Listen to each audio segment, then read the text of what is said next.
The Monsterverse has given humanity a taste of its destructive powers, unleashed by its blood-curdling kaijus, time and time again. While some titans are original creations, iconic figures such as Godzilla and Kong mostly hold sway here, instantly recognized as classic kaijus by almost anyone in the world. Similarly, another colossal entity featured in this shared universe is Mothra, often hailed as the Queen of Monsters. Now, Mothra's legacy stretches back in time, paralleling that of Godzilla, with a good few series of films dedicated to her exploits. Though her essence remains largely unchanged, subtle variations of the kaiju have emerged over the years. But Mothra, despite her unlikely demeanor as a fearsome monster, is loved by many kaiju enthusiasts. From her debut in Toho Studios' 1961 film Mothra, this oversized moth has captured our hearts, while flexing her unique ability to dispense streams of goo in her battles for good. Across 16 movies, including the iconic Mothra vs. Godzilla in 1964, she has established herself as a prominent character in the kaiju genre. Plus, in Toho's extensive history of monstrous creations, Mothra ranks second only to Godzilla in appearances and leading roles, which has established her status as a cultural icon. Unfortunately, Mothra met her end during her last appearance in Godzilla King of Monsters, so 5 years following her sacrifice, Mothra is poised to make a triumphant comeback to the Monsterverse in Godzilla x Kong: The New Empire. Even though in Godzilla King of Monsters, Mothra valiantly laid down her life to ensure Godzilla's victory over King Ghidorah. Although we've not seen her directly in the trailers, there are many indications that suggest that the benevolent kaiju will have a second outing as Godzilla and Kong return to the silver screen. While specifics regarding Mothra's role in their new adventure remain scarce, we saw a fleeting glimpse of her in the second Godzilla x Kong trailer, where she appeared as a reflection in Gia's eye, hinting at her return as part of the child's visions. Now we have a theory that, like her last appearance, Mothra's character will be built up again to meet its end for a second time. But before that, how did Mothra survive? Or how did we even come to this theory? Without wasting another second, let's get right to it. But before we get into our explanation, we have a very small request. If you like our content, please support us by subscribing to our channel. This is a small click for you, but for us, it means a lot. Thank you. Let's begin.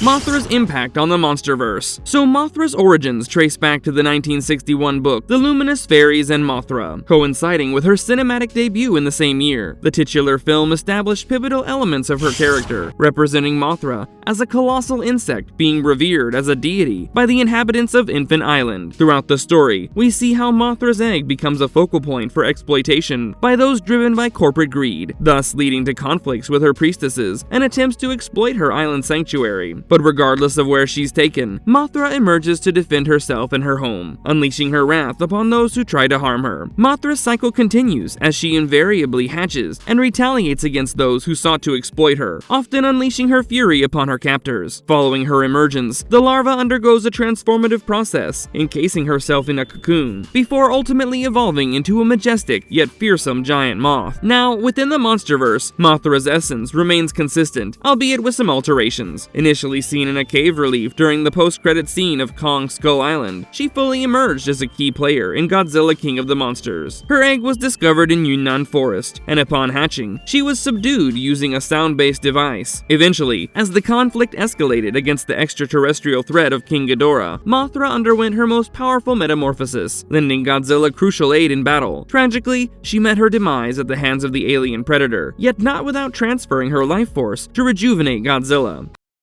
How can Mothra return to Godzilla x Kong even if she was killed off? So Mothra's death in the Monsterverse was never intended as a permanent farewell. Even during the credit scene of Godzilla King of the Monsters, a newspaper article disclosed a significant development about how an expedition deep into Mothra's territory on Infant Island had uncovered a massive egg. The clear implication is that before flying away to Boston in order to help Godzilla defeat King Ghidorah, Mothra had laid an egg on Infant Island, paving the way for another appearance from the Titan. Now, with this egg firmly established in Monsterverse lore, its hatching could occur at any juncture in the timeline. Plus, interestingly enough, this egg does not exactly celebrate the origin of a new Mothra, but rather the resurgence or the rebirth of the familiar monster known to us. It should be noted that Mothra represents the eternal cycle of birth, life, death, and rebirth, and even the kaiju herself knows it. This concept further explains how, upon her demise, her memories are either passed on or inherited by her offspring, effectively ensuring her continuation within the Monsterverse. What I'm trying to say is, Mothra Mothra can never truly die, as long as she can leave behind an egg before her demise, or the destruction of her body, thus perpetuating her continued existence in this Monsterverse, and this entire concept is hauntingly beautiful.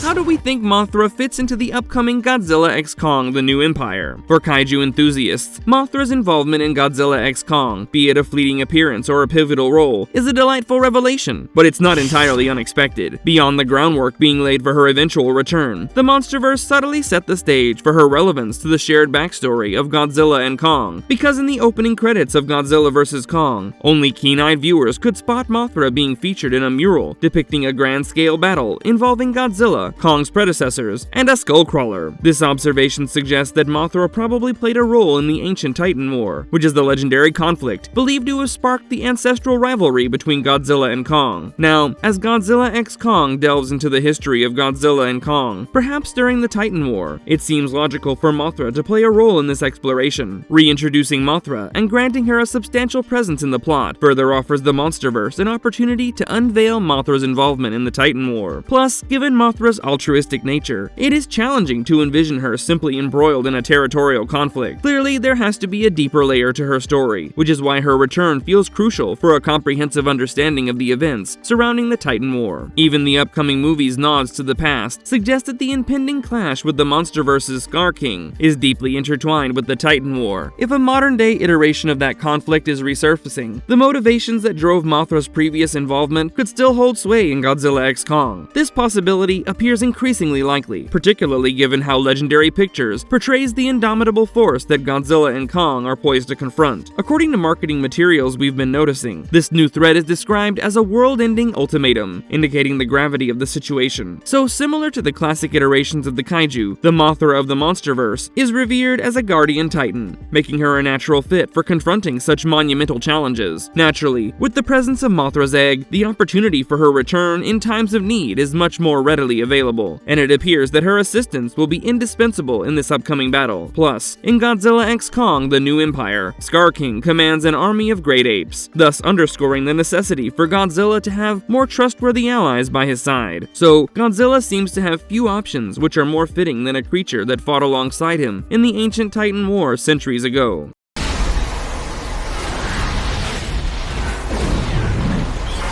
What makes us think that Monsterverse is gearing up to sacrifice Mothra for the second time? In the second trailer for Godzilla x Kong, we witness Godzilla unveil a revamped appearance, which is quite reminiscent of his burning form from Godzilla King of the Monsters, albeit with a distinctive blue hue instead of red. This evolution is further supported by two scenes in the trailer, where we see Godzilla unleashing a wave of energy, almost like the nuclear pulse attack witnessed in the climax of Godzilla King of the Monsters. Now, it is crucial to remember that Godzilla's burning form and the nuclear pulse were enhancements facilitated by Mothra's sacrificial act, so the significance of Mothra's contribution to these power upgrades become evident in the aftermath of Godzilla's utilization of the burning form. Not only was Mothra's cry clearly audible during the unleashing of the attack, but a shadowy silhouette of the creature could also be discerned amidst the raging flames. Both these poignant elements serve as a striking reminder of Mothra's pivotal role in empowering Godzilla by sacrificing what remained of her life essence in the process. So this connection is of much more importance, especially with the return of these abilities and with Mothra herself in Godzilla x Kong. On top of that, if we consider Mothra's potential return in the New Empire, her presence offers a much more credible explanation for Godzilla's power-ups. Given that she has used her powers before in order to transform or enhance Godzilla, it's only logical to assume that she's capable of enacting a similar change once again. Mothra was already very weak before she died in King of the Monsters, which raises the possibility that the sacrifice of a fully empowered Mothra could actually amplify Godzilla's abilities to a much greater extent than what we saw in 2019. This could potentially account for the difference in coloration we saw in Godzilla in the trailer, with the blue burning form potentially signifying a heightened level of potency compared to its red counterpart. It is also plausible that Mothra plays a major role in Godzilla's pink power-up, because we saw Mothra appear in just one Monsterverse film. So the full scope of her abilities still remains unknown, and keeping that in mind, there's a full-blown possibility that her power contributes to at least one of these transformations we see in Godzilla Godzilla. This potential scenario could also serve as the rational reason for her return to the Monsterverse in the first place. Apart from that, Gia's visions suggest that Mothra is of crucial importance in the impending battle against the Monsterverse's Scar King, and her sacrifice to enhance Godzilla's abilities may be the ultimate driving force behind her return. As sad and tragic as the theory is, it aligns logically, considering that Mothra might not be powerful enough to make a huge difference while relying on physical strength alone.